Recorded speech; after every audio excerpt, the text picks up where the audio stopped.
Islam came when God Almighty first created Adam. The Holy Quran is the only religious book on the face of this earth, and which contains no contradictions. It maintains its pure text exactly as it was revealed 1,400 years ago to Prophet Muhammad sallallahu alaihi wasallam. Prophet Muhammad sallallahu alaihi wasallam ndiye akazouya as the last and the final prophet of all mankind. Jesus Christ may be upon a prophecy about the coming of Prophet Muhammad sallallahu alaihi wasallam in the Gospel of John chapter 14 verse number 16, Gospel of John chapter 14 verse number 26, Gospel of John chapter 15 verse number 26, Gospel of John chapter 16 verse number 7, 8, 9, 10, 11, 12, 13, 14.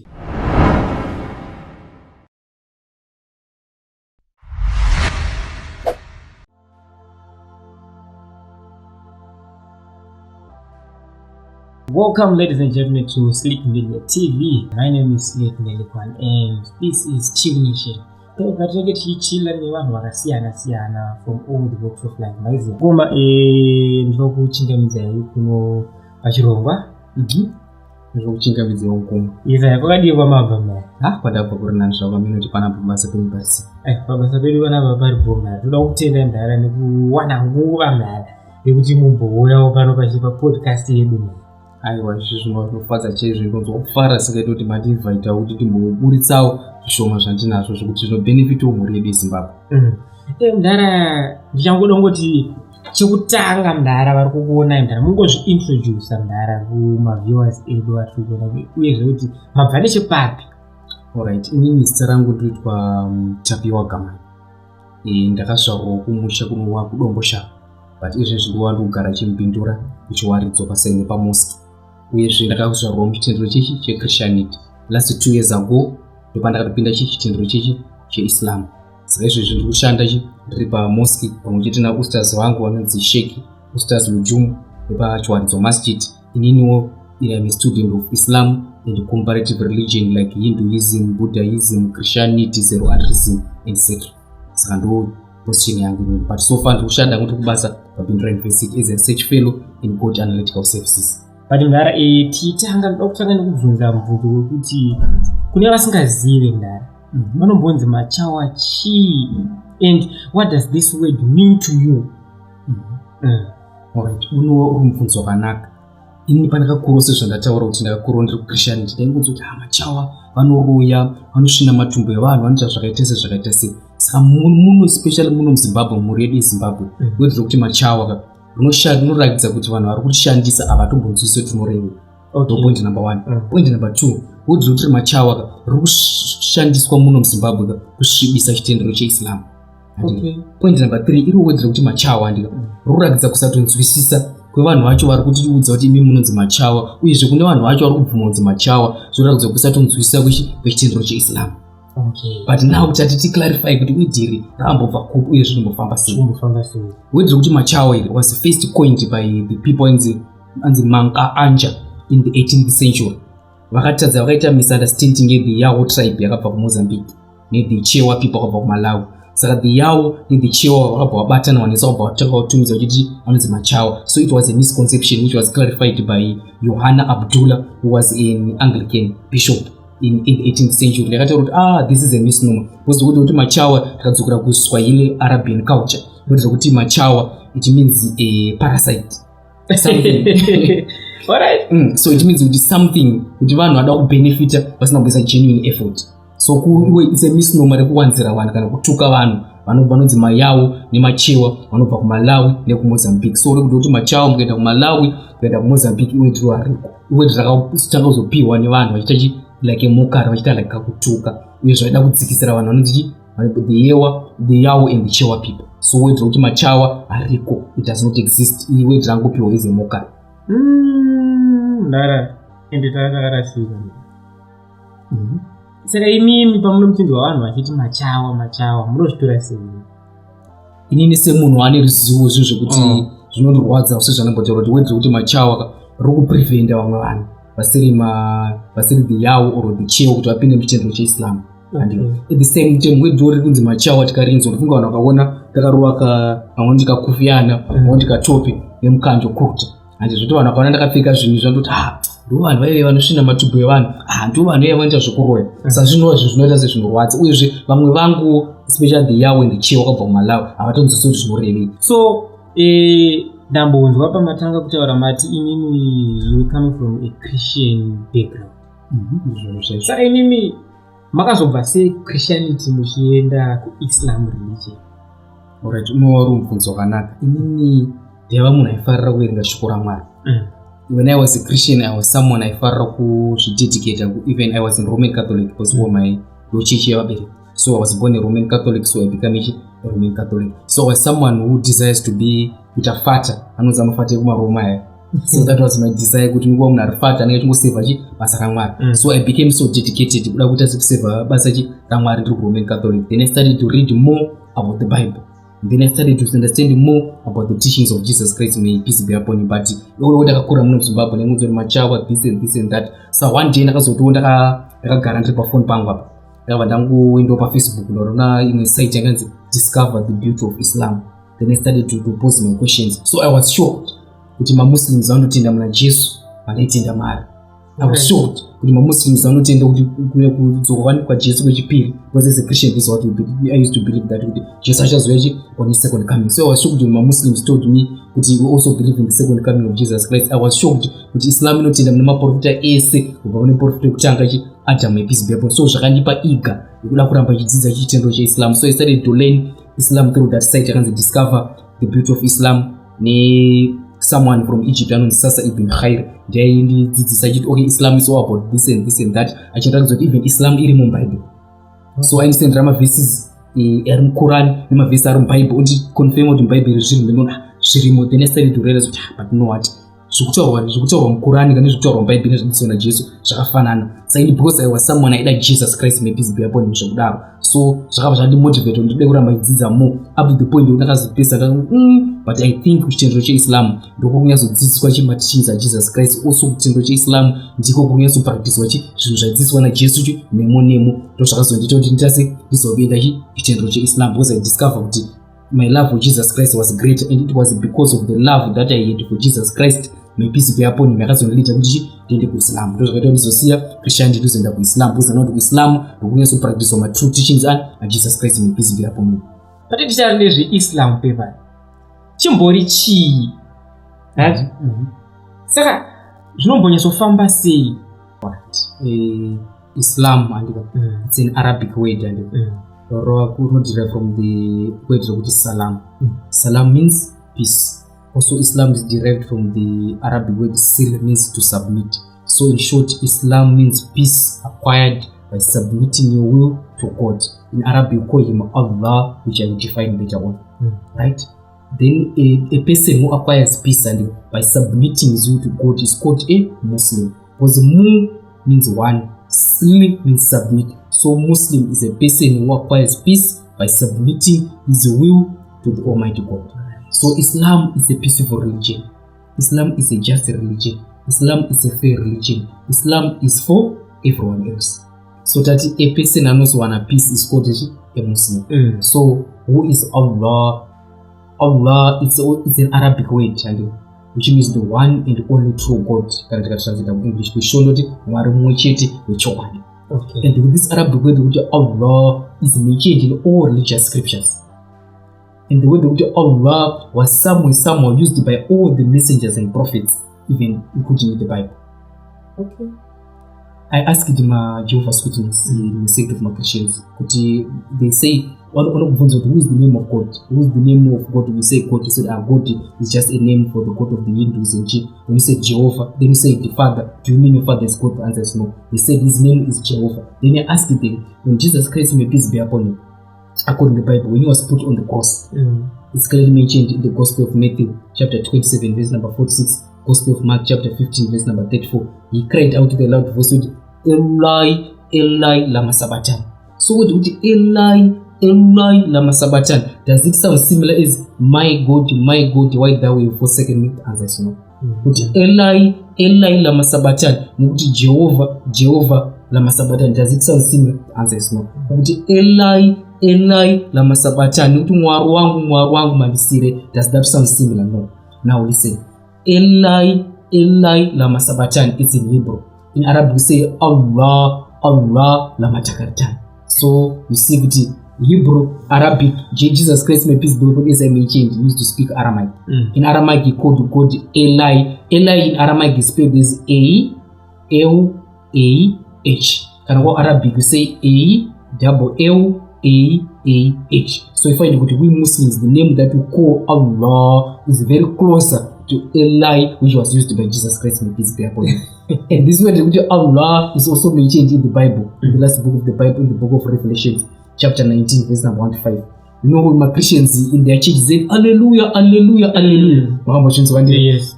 So, isusu isu ya nditopezerana ya inotangana ya ma western languages antangana ya itopezerana ya. For example, fire nopezana ya ndi, but kana kwa Arabic tutangana na ya andina. For example, can you do Hallelujah is already ya Hallelu, ya Allahu, ya Allahu. So ya it means ya means oh, Allahu means Allah. So when we do Hallelujah, put oh Allah, and like in heaven, oh Allah, the deity alone who is worth of worship. So if I do the name Allah is even mentioned in the Hindu scripture, in the Buddhist scripture. Time will not permit us to get into more details, but the name Allah is mentioned in all religious scriptures. In the way that Muslim I've explained, in Islam I've explained. So the cornerstone of the message of Islam, as I've mentioned with many people, and they have a misconception. But this Islam, it begins in the 7th century, and the founder of that religion is Prophet Muhammad sallallahu alaihi wasallam. It's a misconception. Islam came since time immemorial, and the Prophet Muhammad sallallahu alaihi wasallam is not the founder of religion, but Islam came when God Almighty first created Adam. And the Prophet Muhammad sallallahu alaihi wasallam is the last and the final prophet of Islam. As Allah subhanahu wa ta'ala said in our holy book, the Quran. It's clearly mentioned in Surah to Azab. Surah means chapter 33, verse number 40. Allah subhanahu wa ta'ala Muhammad sallallahu alaihi wasallam is not the father of any man among you, that means the Arabs, because he was an Arab. But he is the messenger of Allah, the last and the seal of prophets, and Allah is all knowing of all the things. But who did the last and seal of all prophets are? Alright. The good is only, this is like I said, that Islam begins when God first created Adam. It was passed through Enoch, Abraham, Moses, Jesus, David, Solomon, John the Baptist. All these prophets, their religion was Islam. All these prophets, they were Muslims, because the cornerstone of Islam means they believe that there's only one and only true God, who alone is worth of worship, which I'm going to clarify as we go down the train. So Prophet Muhammad sallallahu alaihi wasallam is the last and the final prophet of all mankind. As I've mentioned, like man from the sea of prophets to all the messengers and prophets and who came before Prophet Muhammad sallallahu alaihi wasallam, they were sent to their own people, and they were sent to a certain particular nation. For example, Abraham was only sent to Iraq. Moses was sent to the children of Israel. John the Baptist was sent to the children of Israel. Jonah, for 3 days and 3 nights, he was sent to the Ninevites. Then Daniel was sent to the Babylonians. Then Jesus Christ, may peace be upon him, was sent to the children of Israel. It's clearly mentioned in the Quran, in Surah to Al-Imran, chapter 3, verse number 49. Allah subhanahu wa ta'ala said, Jesus was a messenger to the children of Israel. It's also mentioned in Surah Swafi, chapter 61, verse number 6. Yagezeswa mentioned when Jesus, the son of Mary, said, O children of Israel, I am the messenger of Allah unto you. Then Allah subhanahu wa ta'ala in Surah to Zukh, chapter 43, verse number 59, that Jesus was not but a servant, and you made him a perfect exemplar to the children of Israel. Now, if you go back to the Bible, we see the same message. Jesus Christ, may peace be upon him, was only sent to the children of Israel. It's clearly mentioned in the Bible. It's clearly mentioned in the Bible, in the Gospel of Matthew, chapter 10, verse number 5 to 6. Jesus Christ, may peace be upon him, he sent his 12 apostles to go and preach. He said, I'm sending you to go and preach, and do not go to the houses of the Samaritans or the Gentiles. The Gentiles are non-Jews, but rather go to the lost sheep of the house of Israel.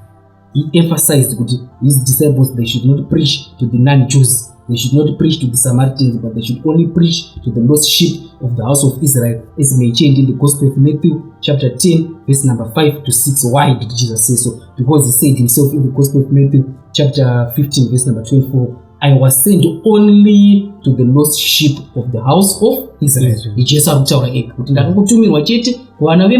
Israelites. Remember, at the time of Jesus Christ, there were the Romans, there were the Greeks. But oh teacher, what is the greatest commandment? Pharisee. It's clearly mentioned in the Gospel of Mark, chapter 12, verse number 29. Jesus Christ, may peace be upon him, said, "Hear, O Israel," in the Hebrew quotation, "Shema Israel Adonai Elohim Adonai Echad." Meaning, hear, O Israel, the Lord our God, the Lord is one. Why did Jesus Christ say, "Hear, O Israel"? Because he was only a messenger to the children of Israel. In answer on my second coming, it's clearly mentioned in the Gospel of Matthew, chapter 19, verse number 29.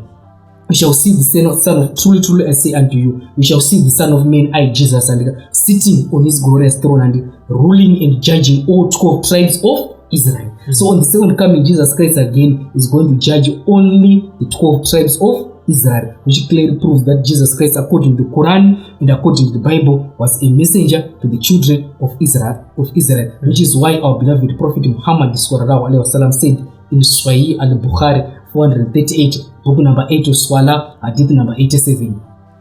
Prophet Muhammad said, "All messengers and prophets who came before me, they were sent to their nation, but I, Prophet Muhammad I was sent to the whole world."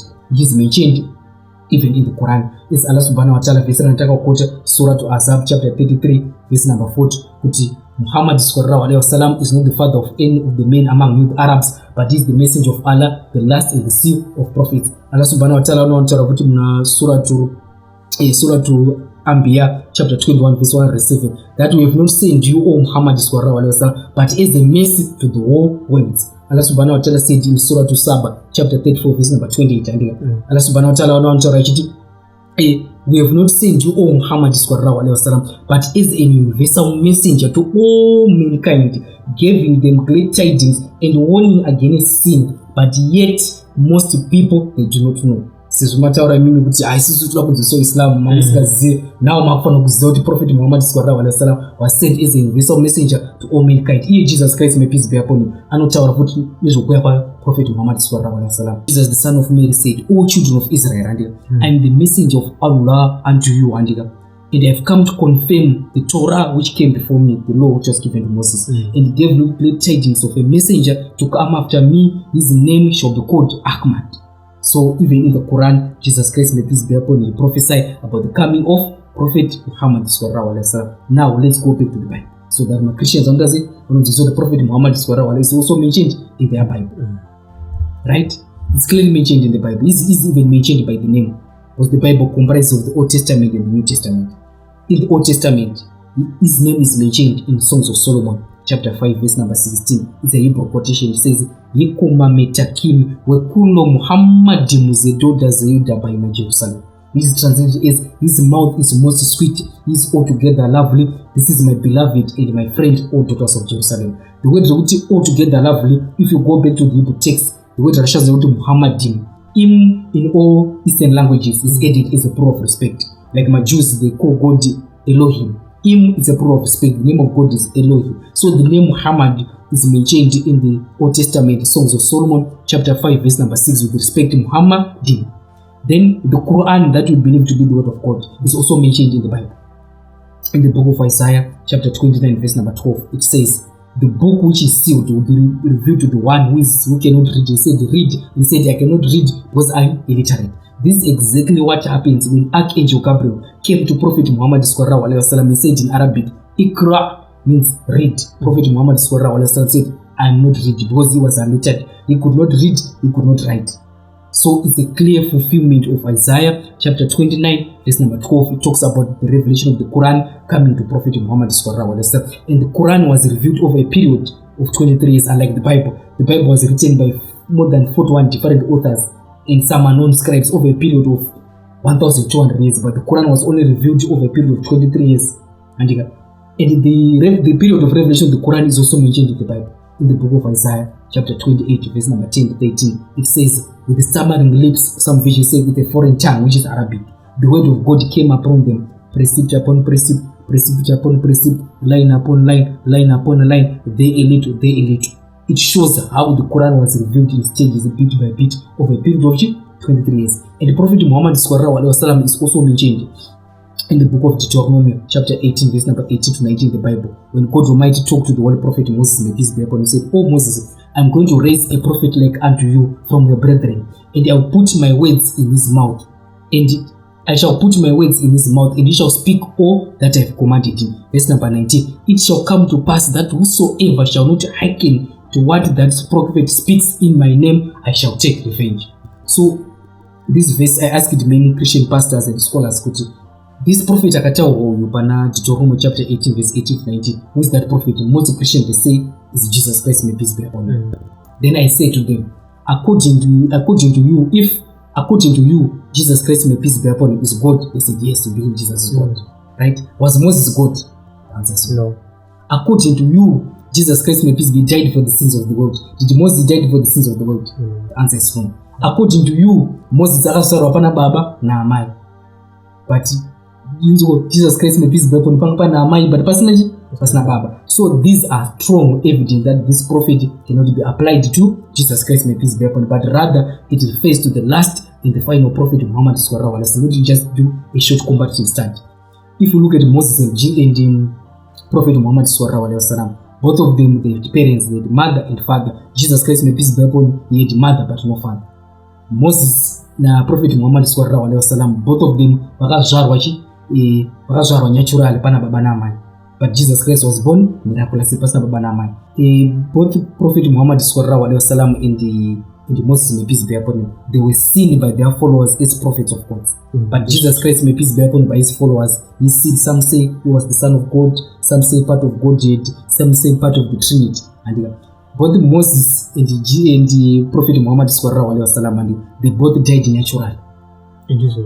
Then Jesus Christ, may peace be upon him, if I agree with the Christian that he was nailed on the cross, which Muslims don't believe it, he was died on the cross. If I agree hypothetically that he was nailed on the cross, but we Muslims and Christians will agree with Jesus Christ, may peace be upon him, was raised up alive, and he is in heaven, and he is coming back on his second coming, which is not the case with the Prophet Muhammad sallallahu alaihi wasallam and Moses, may peace be upon him. If you analyze Prophet Moses, may peace be upon him, and Muhammad sallallahu alaihi wasallam, they both received the prophethood at the age of 40. Of 40 years, yes. Then Jesus Christ, may peace be upon him, started to preach the gospel at the age of 30. If you analyze, Moses, may peace be upon him, was given the Torah, that was the Mosaic law.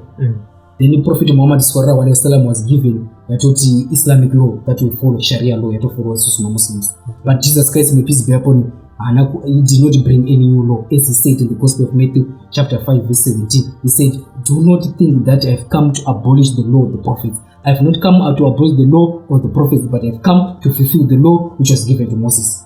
So we can see to Moses and the Prophet Muhammad sallallahu alaihi wasallam, they given a Sharia or a law, and Jesus Christ, may peace be upon him, he did not bring a law. If you analyze, the Torah which was given to Moses was written at his lifetime, may peace be upon him. Then the Quran was written at the lifetime of Prophet Muhammad sallallahu alaihi wasallam, but the Gospel was written many years after Jesus went to heaven. Then both Prophet Moses, may peace be upon him, and the Prophet Muhammad sallallahu alaihi wasallam, they were both prophets of God at the same time. They were kings of this world. But Jesus Christ, may peace be upon him, was asked by Pilate. I'm sure you know the event in the Gospel of John chapter 18 verse number 36.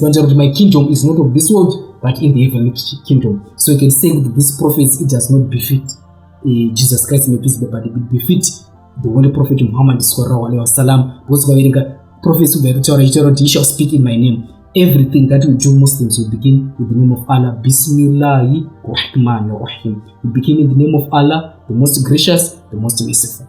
So every chapter of the Quran, except Surah Al-Tawbah chapter 9, it begins with that beautiful formula. So we begin our activity in the name of Allah subhanahu wa ta'ala. This is what we do as Muslims. So it's clearly proven with Deuteronomy chapter 18 verse 18. It refers to Prophet Muhammad sallallahu alaihi wasallam. Time will not permit us to get into more details. I will run to the New Testament.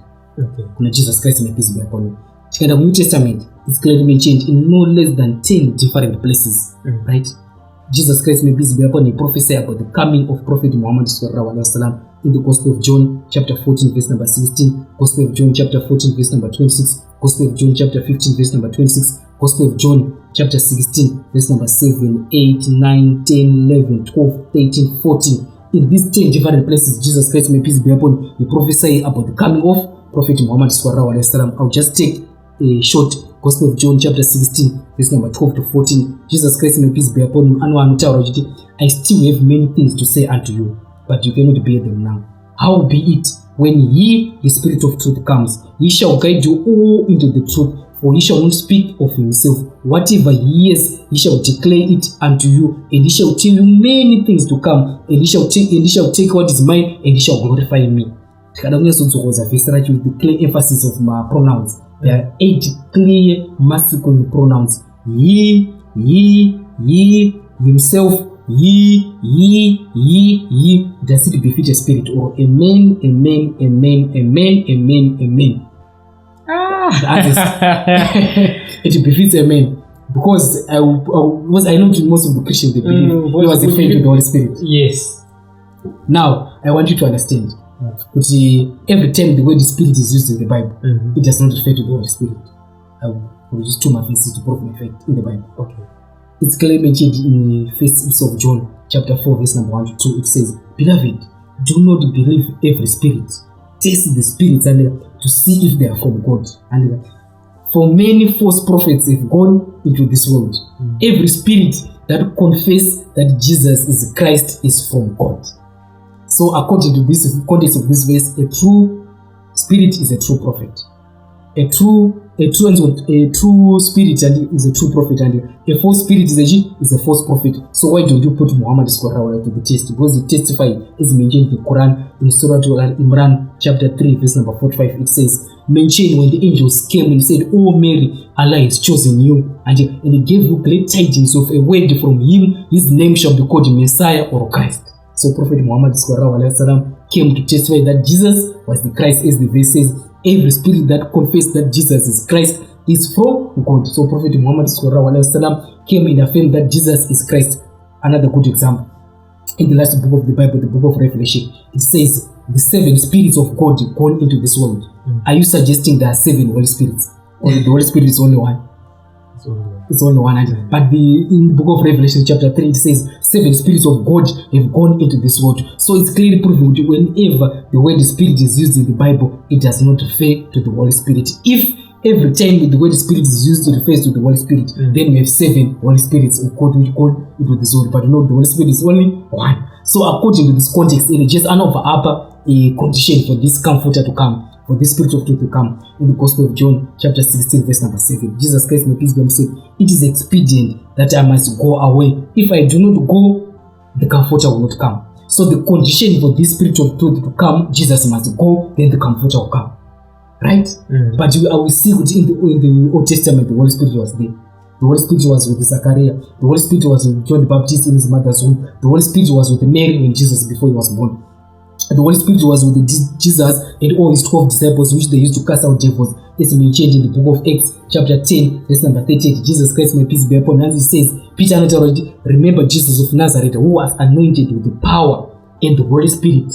That's why he was able to do good and cast out devils, for God was with him. So the Holy Spirit was already there with Jesus, his 12 apostles, which they used to cast out devils. Then was in the Gospel of John chapter 14 verse number 16. Jesus wrote, I will pray to the Father, and he shall send you another comforter.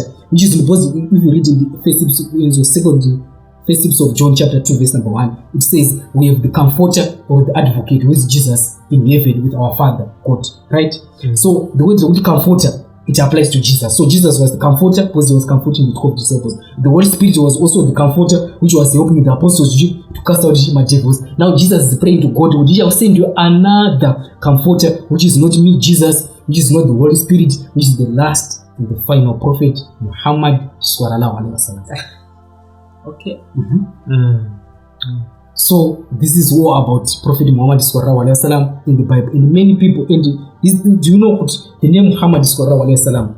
Time will not permit us to get into more details, but it is also mentioned in the Hindu scripture, in the past scriptures, as well as the zero-antrism, the fire worshippers. It is also mentioned in the Buddhist scriptures. All the scriptures of this world, the name Muhammad is mentioned in all the scriptures, as have been proven from the Bible today. If time permits me, I could give you more than 150 prophecies of Muhammad in the Hindu scripture, in the book. So all the scriptures, they mention the Prophet Muhammad is the last and the final prophet to be followed. In the Quran that we believe to be the word of God. Most people, they have a misconception of the Quran, they're Muslims, you see. When we were at school, it's called the Bible, they're Christians, the Vedas, they're Hindus, the Quran, they're Arabs or Muslims. It's a misconception. The Quran is for everyone. As Allah subhanahu wa ta'ala said in Surah Al-Baqarah, chapter 2, verse 185. Ramadan is the month in which we reveal the Quran and as a guidance to all mankind. It's also mentioned in Surah Ibrahim, chapter 14, verse number 1. Alif Ram Ra. This is the book which you sent down unto you, O Muhammad, so that you can take mankind and out of darkness, that is worshipping false gods, into the worship of the one and only true God. It's also further mentioned in Surah Ibrahim, chapter 14, verse number 52. Ibrahim is chapter Abraham, the father of all nations. Verse 52, Allah said, this is a clear message to mankind, the Quran. And so that they may be warned and know that there is only one true God, and let men of heed take understanding. This is exactly the same message which was spoken by Jesus Christ, may peace be upon him.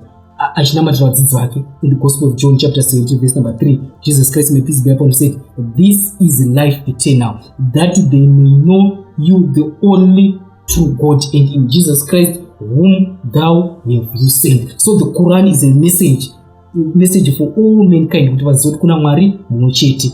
Uyezve Allah subhanahu wa ta'ala anotaura muna Surah Al-Zumur, chapter 39, verse number 41. This Quran is an instruction to all mankind. So the whole Quran is not only meant for the Arabs or the Muslims, but it is meant for the whole world. And the whole Quran, why I said the whole Quran is meant for all mankind, is because the whole Quran is the only religious book on the face of this earth, and which contains no contradictions.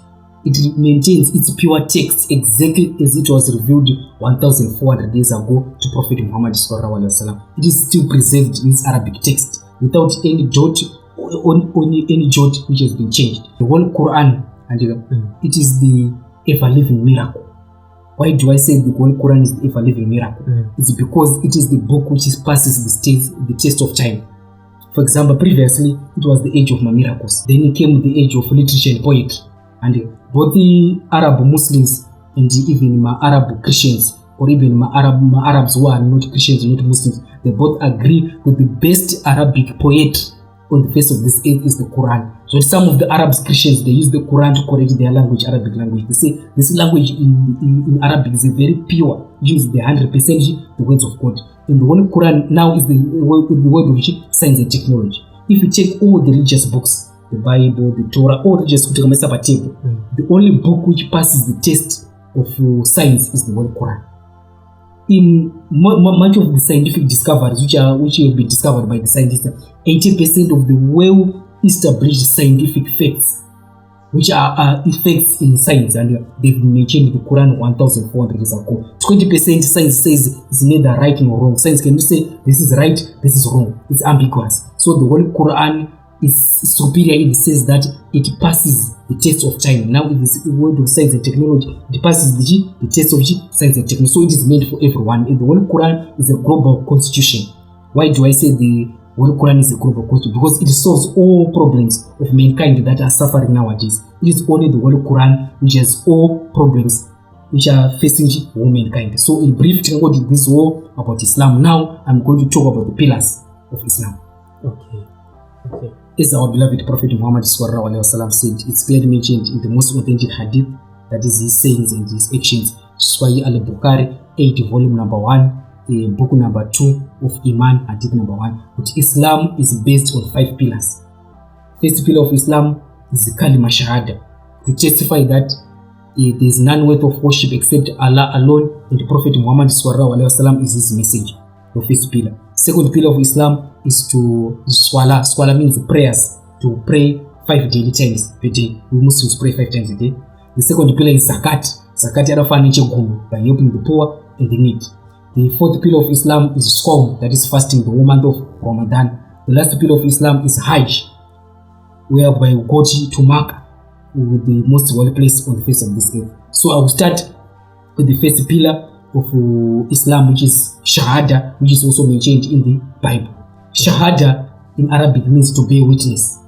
For example, if a person embraces Islam, you just have to give a testimony of witness with Ashhadu Allah ilaha illallah wa anna Muhammadan Rasulullah. But I bear witness that there is none worth of worship except Allah, and I bear witness that Muhammad sallallahu alaihi wasallam is his messenger.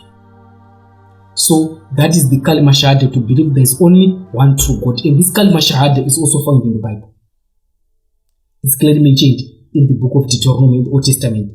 In the book of Deuteronomy chapter 6 verse number 4, Moses said, it's a Hebrew quotation that I've quoted, Shema ye Israel Adonai Elohina Adonai Echad. Could hear, O Israel, the Lord our God, the Lord is one. The same message that of Moses is the same message which was repeated by Jesus Christ, may peace be upon him, in the Gospel of Mark chapter 12 verse number 29. Jesus Christ, may peace be upon him, said, Shema ye Israel Adonai Elohina Adonai Echad. Could hear, O Israel, the Lord our God, the Lord is one Lord. In the Quran, Prophet Muhammad is instructed to say, Kulu huwallahu ahad. Say, He is Allah, the one and only. You can see the similarity here. Moses na Jesus, may peace be upon him, they say Elohina Echad.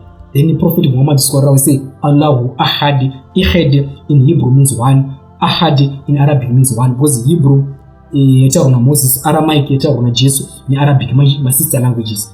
And the word ahad in Hebrew language, it expresses the singularity, the uniqueness of God, and it expresses the oneness of God, and it expresses that God is one and only, has not a likeness kind of anything. As also mentioned in the book of 1 Timothy chapter 1 verse number 17, it says, to the King of ages and the eternal, the invisible, the only God who is blessed forever and ever. So the way to ahead Russians na Moses, Russians of na Jesus, Russians of na Prophet Muhammad it emphasizes that God is one and only, as mentioned in the Old Testament, in the New Testament. The Quran is the last and the final testament. So all religions preaches the kalima shahada, there is only one true God whom alone is worth of worship.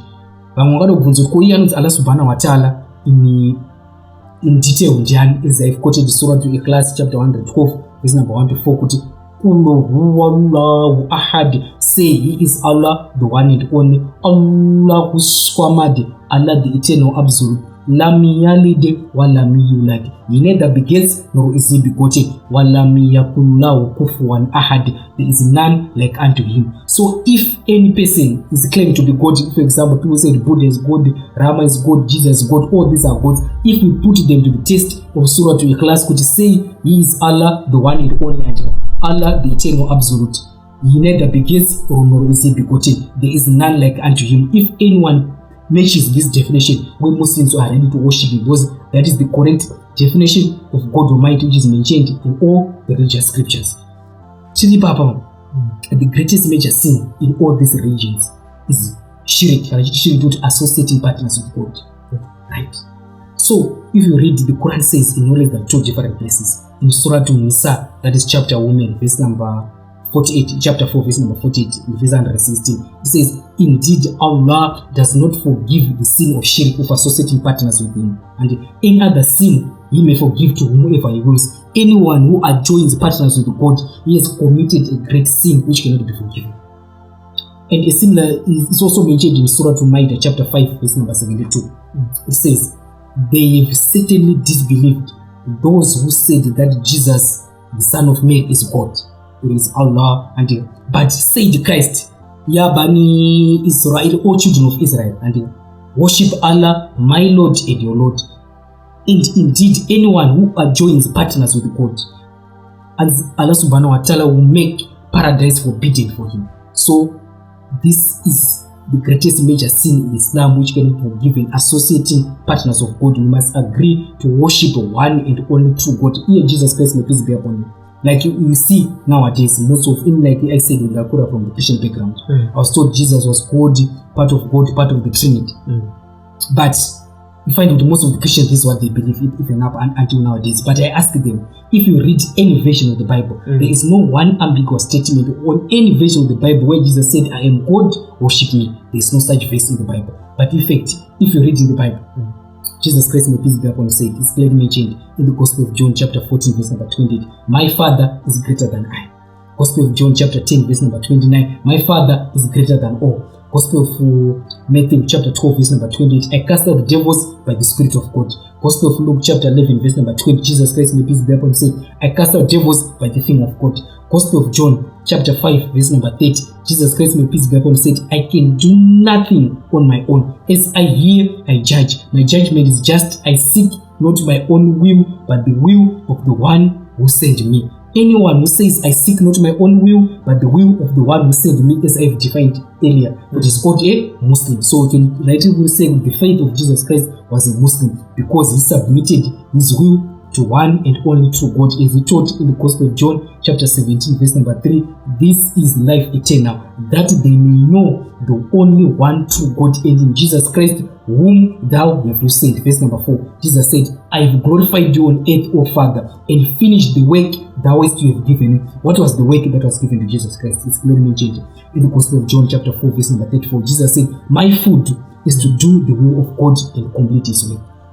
Chikafu changu kuita kuda kwa Mwari koko Arabic we say Islam. So Jesus Christ, his religion was Islam, and he did the will of God. And Jesus Christ, may peace be upon him, was not God, he was not part of God or part of the Trinity. For example, he said himself, it's clearly mentioned in the Gospel of John chapter 8 verse number 4. Jesus said, I am a man who has told you the truth which I heard from God. Then Peter, one of his greatest disciples, Pentecost, Acts chapter 2 verse number 22, Peter anotaura pachina kuti Jesus, ye man of Israel, Jesus of Nazareth was a man, a man approved of God with the signs and the wonders and the miracles by which God did through him. And Jesus was a so how do you explain now the word John in the beginning there was the word. The word was with God. The word was God. And the word, it later becomes flesh. And the Jawaist in us. So, how can you, explain it to us. What was being made there? Alright. That's a very good question. What you are quoting is Gospel of John chapter 1 verse number 1. It says, in the beginning was the word. The word was with God and the word was God. Right. Then if you read further upon the Gospel of John chapter 1 verse number 4, in the word become flesh. Yes. Right? Yes. This is the verse that you are quoting. Is this the same word that was in the beginning that became flesh? Let me explain. Okay. So, what we need to understand is that we don't quote one verse, then we make a religion out of it. We need to read the whole context. Okay. So my challenge was that there is no one verse in the Bible where Jesus said, I am God, worship me. Okay. Secondly, Jesus Christ may peace be upon him. These are not the words of Jesus Christ may peace be upon him. Okay. That are spoken in the Gospel of John. Third point, in the beginning was the word. The word was with God and the word was God. So the word is God according to this context. So if we substitute, we are saying that in the beginning was God and God was with God. It means that and the God in the word was God, the God was God. That statement does not make sense. Now let me further clarify to your point. The fourth point, and the Bible in the New Testament was written in Greek manuscripts. Right. In the beginning was the word. The word was one theos, and the word was ton theos. Theo means God. That's what I understand theology. Theo means God, logy means stand. So theology is the stand of God. So the Greek word for God is theos. So in the beginning was the word was one theos, and the word was ton theos. So I'm asking you, I'm sure that I have knowledge about Greek, but one theos and ton theos in Chokwadi. Let me explain. The first time the word, according to translation, first of all you need to understand, in all Eastern languages, Greek, Aramaic, Arabic, the Bible was written, even the Quran was written, there is nothing such as capital letters and small letters. But when the Western world, translate the Bible, they have a capital letter for a common noun, a proper noun, they have a capital letter, a common noun, a small letter. For example, in the beginning was the word, and the word was one theos, so the translation is correct according to the Western system. In the beginning was the word was with God with capital letter G, and the word was ton theos. Ton theos is a common noun which you give a small letter G. So practical translation error, because it was supposed to be translated in the beginning was the word was with God with the capital letter G, and the word was ton theos with the small letter G. I would love to give you another good example. Going up on second Corinthians chapter 4 verse number 4, it says the devil is the god of this world. The Greek word for the devil is one theos, but if you read in your Bible, the devil is given a small letter gy.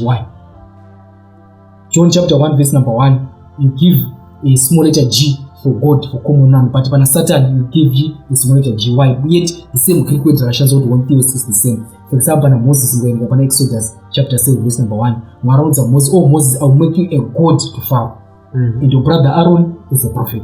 So Moses is ought to have a small letter G, is to have a capital letter G like Jesus in the Gospel of John chapter 1 verse number 1, but Moses was given a small letter G. But in the Revised Standard Version of the Bible, they corrected that mistake and they put a capital letter G for God, which means Moses is also God with the capital letter G like Jesus. Now I'm explaining you why Jesus was the way to become flesh.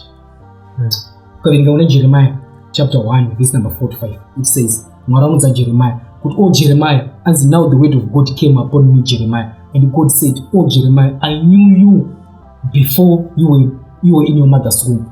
Where was Jeremiah? He was not in his mother's womb. Where was he? When God said, I knew you before you were in your mother's womb. Before Jeremiah was in his mother's womb, God knew him. So where was Jeremiah?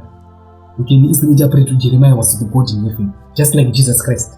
He was also with God in the beginning, because we Muslims and Islam, we believe it's clearly mentioned in Surah Arafah chapter 7 verse number 172. Allah subhanahu wa ta'ala said, "O Prophet Muhammad, recall when you call all the descendants of the loins of the sons of Adam, then I said unto them, I'm your Lord." Then we all testify that Allah, you are our Lord. Yes, you say on the day of the resurrection that you were not aware of that, which means all souls before start aware on the face of the earth, all souls were with God in a place best known to God yet. Which means Jesus was there, I was there, everyone was there with God. Similar, Jesus was also there with God, but with a G, small letter G, like Moses was there with God with a small letter G. And that small letter G in Hebrew and Greek, it means a message of God. So Jesus was with God, the one true God, but here just God with the small letter G. That means he was a messenger of God. Then when the time comes, then Jesus Christ become flesh.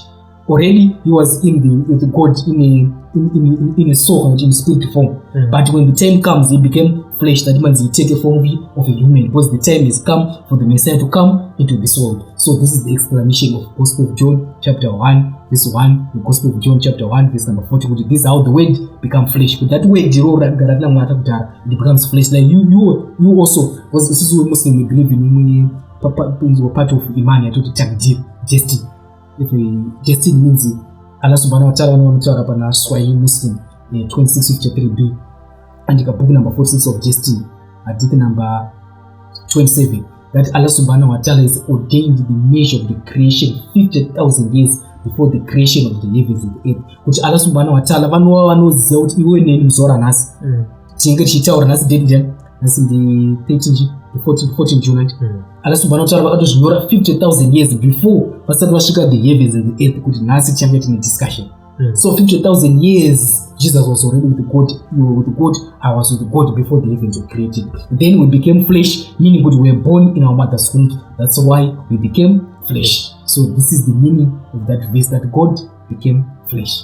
Clear with you, we have some similarities. Christian and Islamic religion, yes. Munokwanisa here kuti masimilarities aripo, nekuti patinozopesana pachena ndepato munozoti apa munenge makudaiso. Alright, as I mentioned, with the similarities between Islam and Christianity, is that we Muslims, we believe Jesus was one of the mightiest messengers of God. We believe Jesus was a prophet of God. We believe Jesus was the Messiah transmitted Christ. We believe Jesus gave life to the dead, he healed the blind, he healed the leper, and we believe Jesus Christ, may peace be upon him, was raised up alive. And we believe Jesus Christ, may peace be upon him, is in heaven. And we believe in the second coming of Jesus Christ. This is what I'm sure you agree.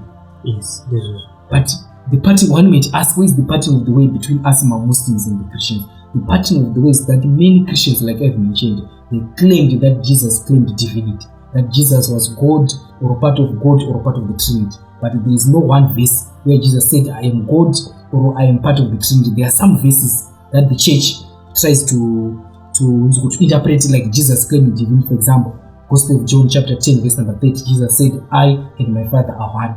First Tips of John chapter 5 verse number 7 to 8, it says, for there are three that bear witness in heaven, the Father, that is God, the Word, Jesus, and the Holy Ghost, and these three are one. Which means some Christians tend to derive with somewhere but Jesus Christ is part of the Trinity, because he is the Father, the Word, and the Holy Ghost. These three are one, usually upon the Trinity. So if they read the context and understand the context of why Jesus said, I and my Father are one, they would understand that Jesus is never claiming to be equal with God. He is never claiming to be equal with the Holy Spirit. These are one just in purpose. Similarity, these are one just in purpose. In purpose, they are one.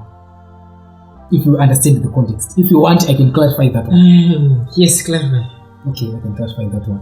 So, first I'll start with the Gospel of John chapter 10 verse number 30, where Jesus Christ made this Bible said, I and my Father are one.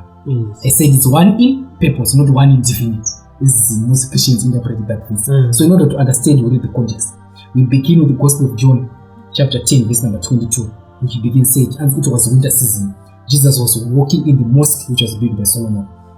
And then the Jews, they come to him and they gathered around him. And then they said, how long are you going to keep us in suspense? If you are the Messiah or Christ, tell us plainly. Then Jesus said in the Gospel of John chapter 10 verse number 24, I told you, but you do not believe. Why? Verse number 25, Jesus said, the works that I did in my Father's name, they bear witness about me. Right? Verse number 26, you do not believe in me because you are not among my sheep. Verse number 27, Gospel of John chapter 10 verse number 27, Jesus Christ, my peace be upon him, said, my sheep hear my voice. I know them, they follow me. I'll give them eternal life and they will never perish, and no one is able to pluck them out of my hand. Why? Because the Gospel of John chapter 10 verse number 29 says, my Father who is greater than all has given them unto me, and no one is able to pluck them out of my Father's hand, because I and my Father are one. So what is the context? The context is, once a person accepted faith, the teacher, like Jesus, who was a teacher, he sees to it with the person remains in faith, and God testifies that no one is going to go astray. For example, you are a doctor and your father is a doctor. You say, I and my Father are one. What does it mean? It means you are one in saving the patients. So just what I and my Father are one, it means you are one in purpose of trying to save humanity. Gospel of John chapter 17 verse number 3. In Jesus the message of God and the teacher. And at the same time, I will make sure that the 12 apostles and they will remain intact. No one is able to pluck them astray. But some Christians, no, he was claiming divinity. So if you say Jesus, when he said, I and my Father are one, it means he was claiming divinity, like most Christians interpreted. Then I told them, why don't you say the disciples are also gods? Evidence for that is Gospel of John chapter 14 verse number 21. Jesus said, on that day you shall know that I am in the Father, and the Father is in me, and I in you.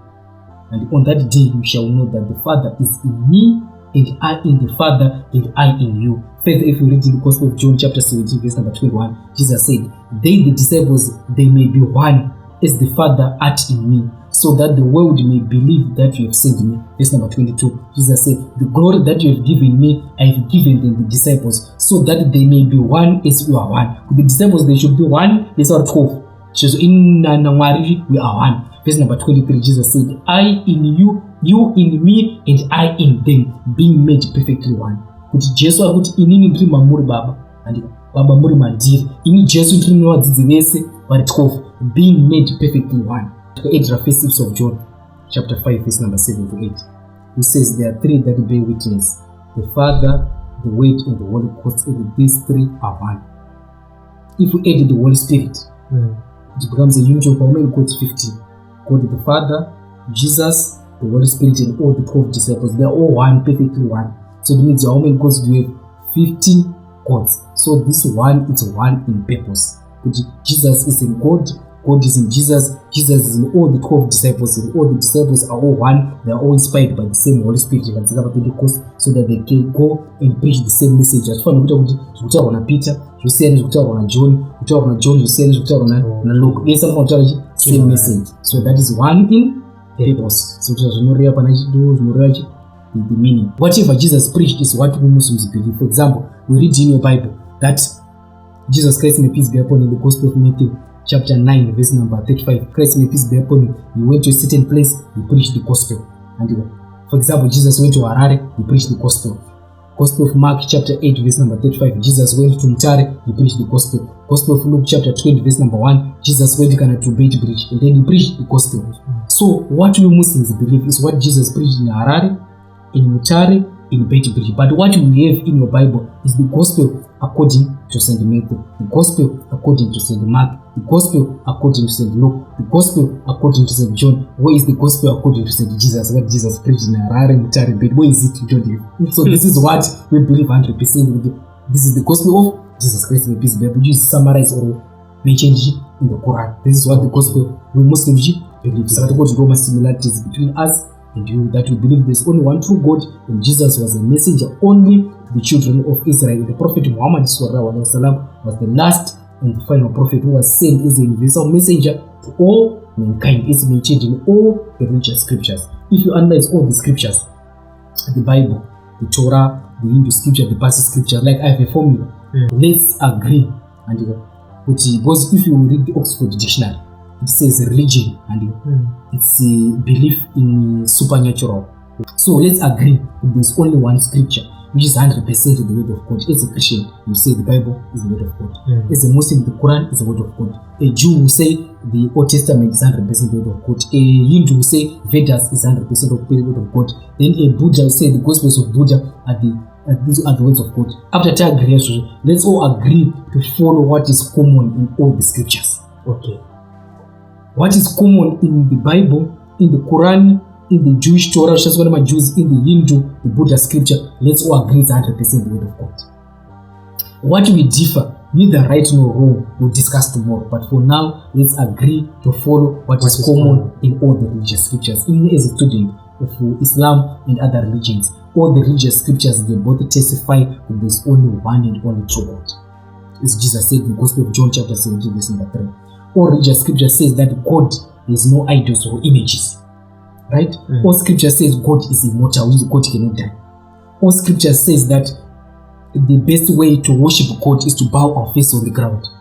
When Muslims pray, we bow our face on the ground. This was done by Abraham in the book of Genesis chapter 17 verse number 3. This was done by Moses when he worshipped God in the book of Exodus chapter 34 verse number 8. This was done by Joshua in the book of Joshua chapter 5 verse number 14. This was also done by all the children of Israel in the book of 1 Chronicles chapter 29 verse number 18, in the book of verse 18 to 20, in the book of 2 Chronicles chapter 20 verse number 18, in the book of Nehemiah chapter 8 verse number 6, in the book of Nehemiah chapter 9 verse number 1. But all the children of Israel, they bow their face on God and then they worship God. Then Jesus Christ, may peace be upon him. Alhamdulillah, all praise and thanks due to Allah subhanahu wa ta'ala who has given me this God-given computer memory. Then Jesus Christ, may peace be upon him. He said, in the Garden of Gethsemane, in the Gospel of Matthew chapter 26 verse number 39, Gospel of Mark chapter 14 verse number 35, Jesus Christ, may peace be upon him, said, he went a little further, he fell his face on the ground and he prayed that hour may pass from him. He said, "Oh Abba Father, let it not be according to my will, but according to you." Then if you read the last book of the Bible, the book of Revelation, all the angels, the living creatures, everything that is in the heaven that was created by God, it's also worship God by bowing their faces on the ground. Like I've quoted from those verses in the book of Revelation chapter 4 verse number 8 to 11, Revelation chapter 7 verse number 11 to 12, Revelation chapter 16 verse number 11, that all the angels, all the living creatures, they are bowing their face on the ground. So this is the best and the proper way of worshiping God, which is mentioned in the Hindu scripture, the Buddha scripture, the Persian scriptures. Why do you think the society has so many misconceptions of the religion in Islam? Okay, that's a very good question about the misconceptions about Islam. The main reason why I feel one of misconceptions about Islam, especially nowadays, the most powerful weapon nowadays is the media. Media is a very, very powerful weapon. As I mentioned earlier, the media can convert day into night, night into day, black into white. Whatever media says, it becomes stuck on the people's mind. If you analyze, this media is controlled by the Western people. In the Western world, and is afraid of Islam. But if Islam spreads, everyone will be at peace. So it is bombarding misinformation about Islam. Okay. So I request my viewers in Zimbabwe or Zimbabwe, if you want to understand any religion, and do not look at the followers, but look at what the scripture says, or find someone who is knowledgeable about that religion, so that you can go and ask questions like what I'm doing there. I want to clarify some of these misconceptions or bombardments in the society, so that you can understand how based Islam, like the greatest misconception, especially here in Zimbabwe. Machawa, I think they clarify. Machawa, Islam, Machawa. Sesha gataura pa kuna urwa yangu and pese patinotongonzwa Machawa. In fact, patinonzwa nokona mnanga kapfeka zvamakapfeka. Exactly. Chinhu chinouya kwatiri chekutanga ifi. Kuti vane contact neni so tinge tichitokwata because tinechonzwa kutonzi hey, there is too much witchcraft. Yes. Kubatwa mshonga. Machawa haanzwaro. Haitwe munombofunga sei muchinyanyo associate ne witchcraft.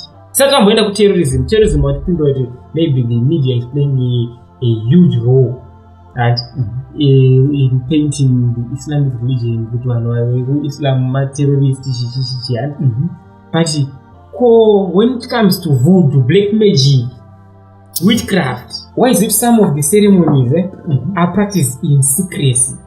Vanhu vangodzamara tatanga kuona zvinhu zvidaro takutobhelieve kuti pane zvinhu zvikuda zvikubatwa iko.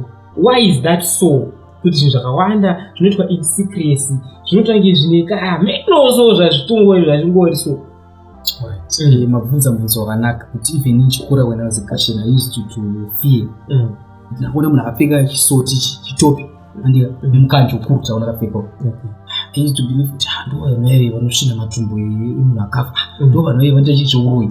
Saka I used to kutya kuita interaction now, but if you analyze the nyaya yeuroyi and it was practiced in all African traditional in all countries, in Zimbabwe, Malawi, Tanzania, all these countries before even Christianity came. That was the practice in Nganga. She practice oji ni ancestors edu ikunana Malawi, Mozambique, Zimbabwe, in several parts of the African subcontinent. Those are practice. But Machawa manje, I'm sorry, Machawa is a misnomer. The Yao and the Chewa people.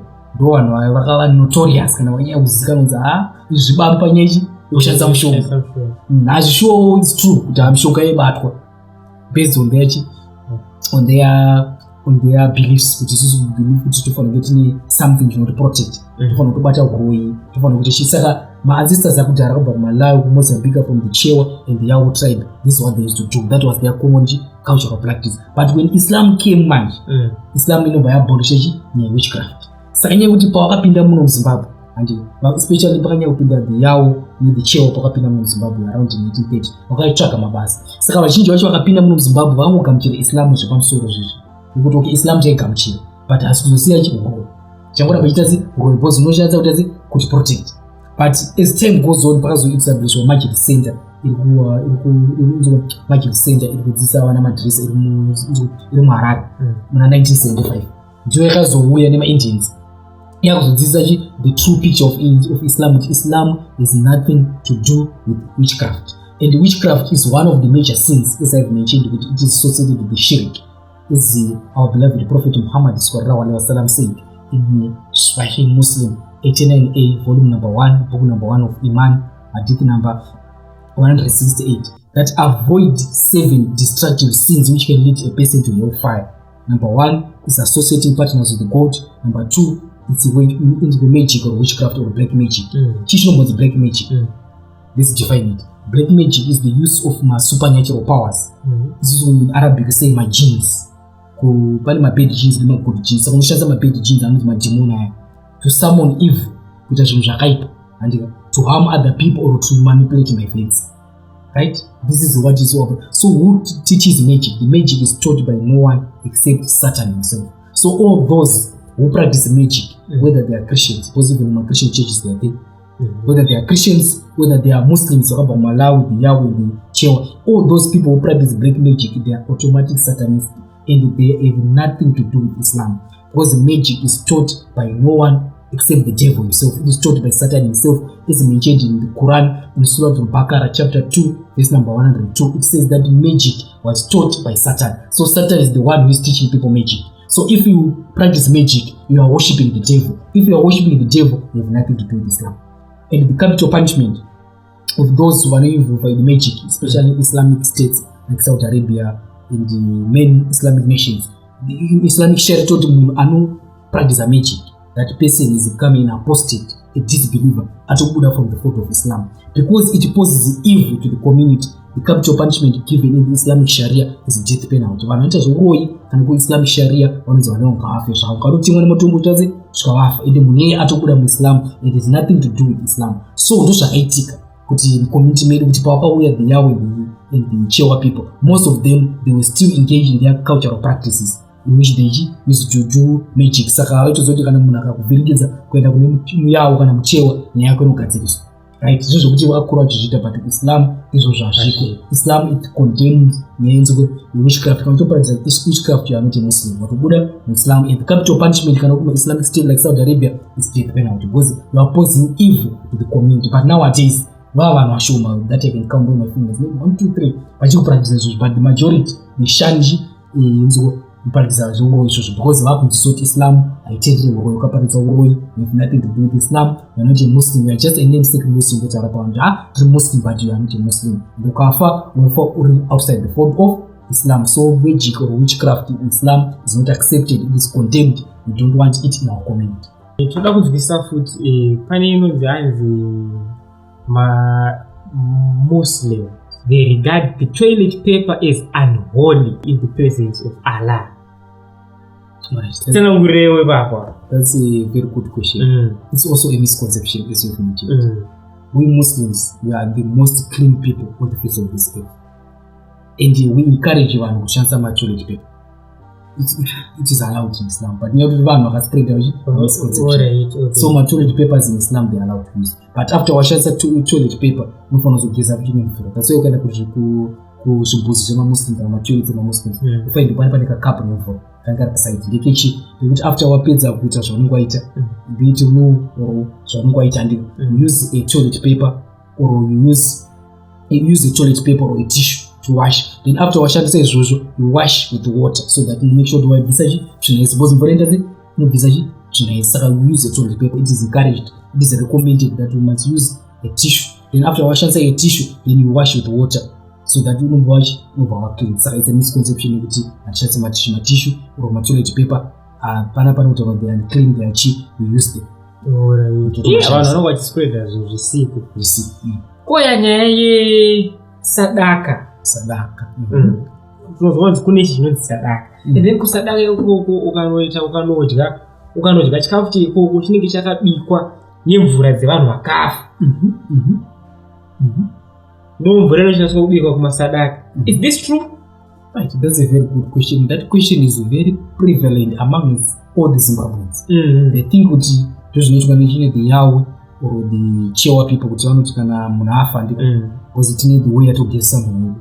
Saka tapedza kugezesa munhu wedu andiko vanobva kuti mvura iyoyo tobva taichengeta andiko. Saka mvura itaichengeta tozomirira 40 days tobva tazoibikisa tichidya rice pasadaka. Saka zvinhu zvinobhilivhwa nomusi maZimbabweans kuti mamuslims ndozvavanoita. And the main reason for that cause is because mamuslims vanhu vazhinji since makura mune fear hamunakwanisa kuita interaction kuti okay kana munhu afa tinogeza sei. Saka it's a message andikupa kuna maZimbabweans kunoona kuti panofa muslim try kuva involved kana kuattenda pafuneral yawo you allow to come. Auroyiwe hauita sei unotouya totogamutsa kuti unyasonzwisa kuti how best kuti tinozviita sei kana tigeza munhu wedu hatisvine matumbu. It's a misconception, right? And at the same time mvura iyeye kana tapedza kugeza munhu wedu totoisinga mudrain, hatitomboishandisa tomboita sei. But first of all sadaka yacho, what does Islam say about nyaya dzesadaka? First of all, sadaka inoitwa after 40 days here.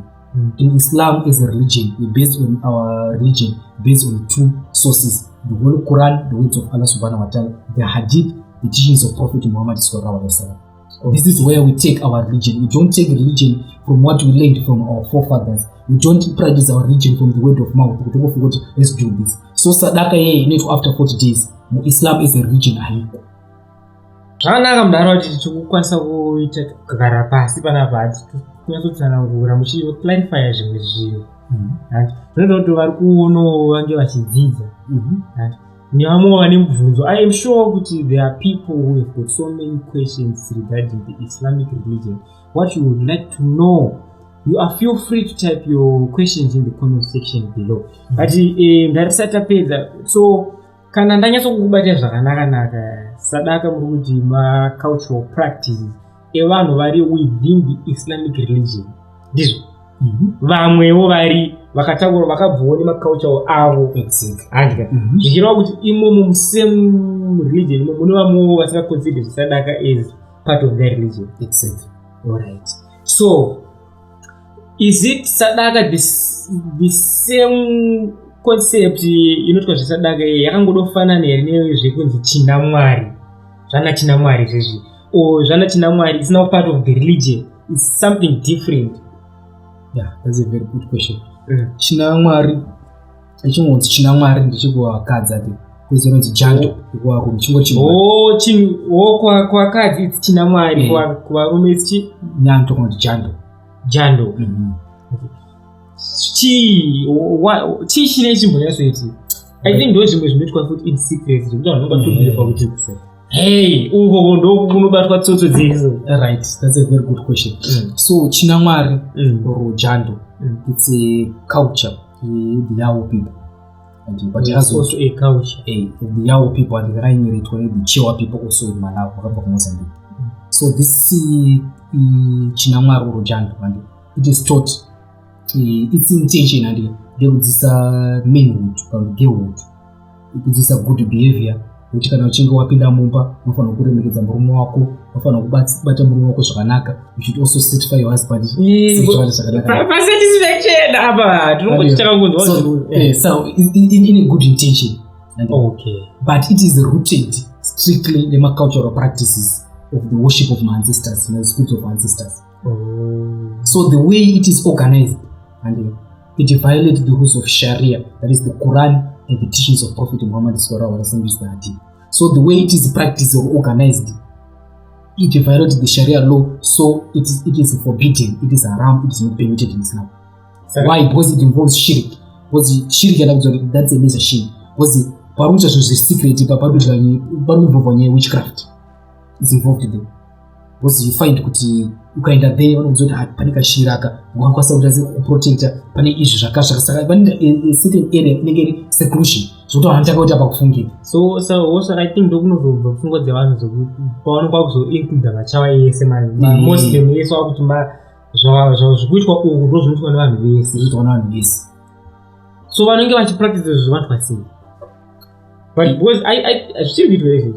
Yeah, nowadays still kuitwa zvacho in some few parts of Zimbabwe, even Malawi, but it was also, but some scholars here in Zimbabwe, they are trying to revive that system, because it's a good system, but they want to try to make sure that hapana magic kana witchcraft because you can practice witchcraft or magic, it means from the fold of Islam. So some scholars like muftis that we have in Zimbabwe, they are trying to revive that practice, but in a way which is acceptable in Islamic Sharia.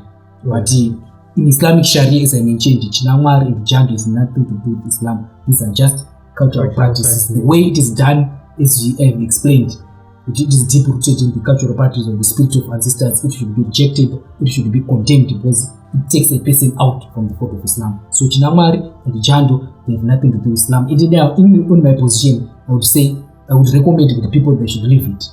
Okay. Because our twin sources, the Quran and the Sunnah of Prophet Muhammad sallallahu alaihi wasallam, this is a complete way of life. As Allah subhanahu wa ta'ala said in Surah Al-Ma'idah chapter 5 verse number 3, this day I have completed your religion, Islam, and they found you Islam is a way of life. So Islam is complete. Nothing new can be added or anything can be subtracted. Anything which can be added or subtracted in the religion of Islam, we call it bid'ah or innovation is going astray. And our beloved Prophet Muhammad sallallahu alaihi wasallam said in Sahih Muslim 718, book number 30 of Judicial Law, hadith number 23, anyone who brings an act in the religion of Islam which is not part of our tradition, it should be rejected. So chinamwari, jando is not part of Islamic tradition, it should be rejected. Sadaka yandapedza kutaura is not part of Islamic tradition. It should also be rejected. It's going astray. It's bidets innovation. It should be rejected. I think there is still more to talk about. Yes. And we still have time in the next episodes to come. Yes. Our viewers, we would like to thank you for joining us, and I'm sure with more questions are where you've had a nice time with us. If you haven't subscribed yet, because there is more to come, I'm sure. This is just the genesis, like I said before, my brother. Thank you for coming. And I'm sure you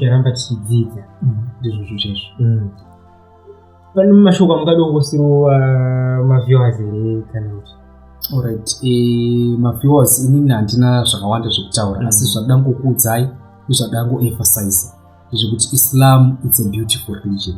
The more you learn about it, the more you love it, and the more you try to follow its rules and regulation.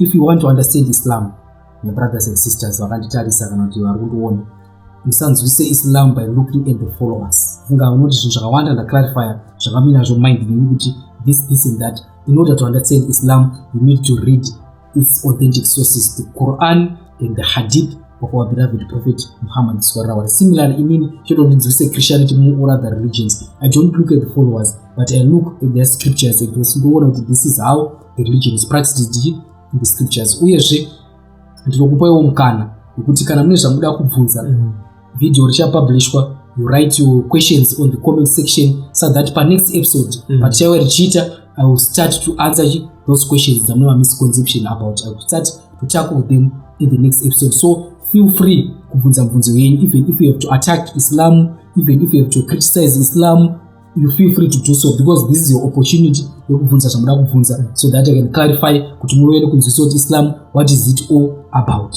Nepese pamanzwa pamurofungira kuti aiwa apa zvanga achitaura apa ndofunga pamwe maybe zvese zvozo. Don't hesitate, just feel free to write us in the comment section, and I'm sure vanouya vachikupindurai. But as for now, this is Sleep Media TV.